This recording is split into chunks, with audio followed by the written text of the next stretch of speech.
افلا یتدبرون القرآن، تدبر قرآن، مولانا امین احسن اصلاحی رحمہ اللہ۔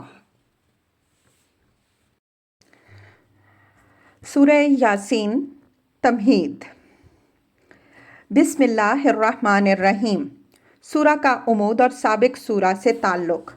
سورہ یاسین اور گروپ کی پچھلی دونوں سورتوں کے عمود میں کوئی خاص فرق نہیں ہے۔ پچھلی صورتوں میں توحید، معاد اور رسالت کے جو مطالب زیر بحث آئے ہیں انہی پر اس میں بھی بحث ہوئی ہے، البتہ تفصیل و اجمال اور نہج استدلال کے اعتبار سے فرق ہے۔ پچھلی سورہ کے بعض مطالب میں اس میں تاریخی اور فطری دلائل سے اچھی طرح محکم و مدلل کر دیے گئے ہیں۔ اس کا آغاز اثبات رسالت کے اسی مضمون سے ہوا ہے جس پر سابق سورہ تمام ہوئی ہے، اور فلسفہ دین کے نقطہ نظر سے غور کیجئے تو یہ حقیقت بھی واضح طور پر نظر آئے گی کہ اس کی بنیاد بھی پچھلی صورتوں کی طرح شکر اور اس کے مقتضیات ہی پر ہے۔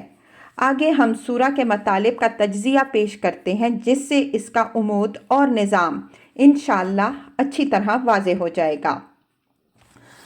سورہ کے مطالب کا تجزیہ۔ آیات 1 تا 12۔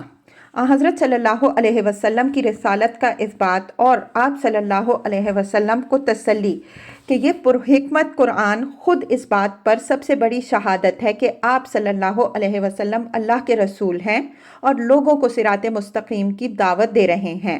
یہ قرآن خدائے عزیز و رحیم کی طرف سے ہے، ان لوگوں پر ایک عظیم احسان ہے جو اب تک خدا کی تعلیم و ہدایت سے بالکل محروم ضلالت میں بھٹک رہے تھے۔ یہ محض ان کی بدقسمتی ہے کہ استکبار کے سبب سے یہ اس کو جھٹلا رہے ہیں۔ ان کی پچھلی روایات اور ان کے مستقبل کی آرزوئیں ان کے لیے حجاب بنی ہوئی ہیں، اس وجہ سے نہ یہ ماضی سے کوئی سبق لے رہے ہیں اور نہ مستقبل کا کچھ دھیان کر رہے ہیں۔ آپ ایسے بے فکروں کے لیے زیادہ پریشان نہ ہوں جو خدا سے ڈریں اور نصیحت کو سنیں، ان کو مغفرت اور اجر عظیم کی بشارت دیجیے۔ جو نہیں سنتے ان کا معاملہ ہمارے حوالے کیجیے، ان کا اگلا پچھلا سب ہمارے رجسٹر میں درج ہے، ہم ان سے نمٹ لیں گے۔ آیات 13 تا 32۔ قریش کی عبرت کے لیے ایک بستی کی مثال جس کے باشندوں کے انذار کے لیے اللہ تعالیٰ نے 2 رسول بھیجے۔ جب انہوں نے ان کی نہیں سنی تو اللہ تعالیٰ نے ایک تیسرے بندے کو ان رسولوں کی تائید کے لیے اٹھایا، لیکن انہوں نے اس کی بھی کوئی پرواہ نہیں کی۔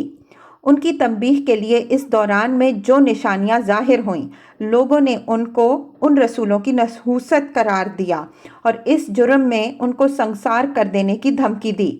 بالآخر اللہ تعالیٰ نے اپنے عذاب سے اس بستی کو ہلاک کر دیا۔ آیات 33 تا 44۔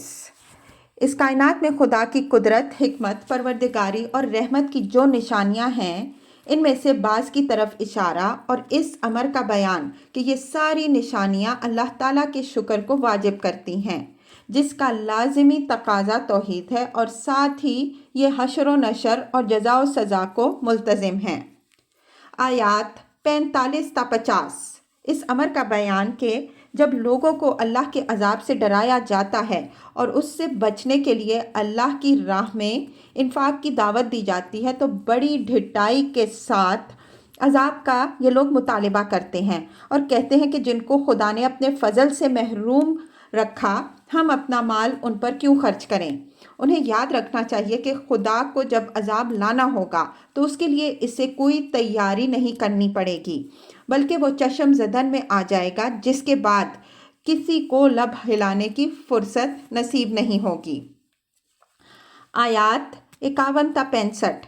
قیامت کی تصویر اور اس دن ایمان لانے والوں اور اس کے جھٹلانے والوں کا جو حال ہوگا اس کی تفصیل۔ آیات 67 تا 68۔ عذاب کا مطالبہ کرنے والوں کو یہ تنبیہ کہ سمع و بصر کی جو صلاحیتیں خدا نے بخشی ہیں ان سے فائدہ اٹھاؤ اور اپنی عقل سے کام لو۔ اگر ان صلاحیتوں سے فائدہ نہ اٹھایا تو خدا ان کو مسخ بھی کر سکتا ہے، اور یہ کام خدا کے لیے ذرا بھی مشکل نہیں ہے۔ آیات 69 تا 83۔ خاتمہ صورت جس میں ابتدائی صورت کے مضمون کو ایک نئے اسلوب سے لیا ہے۔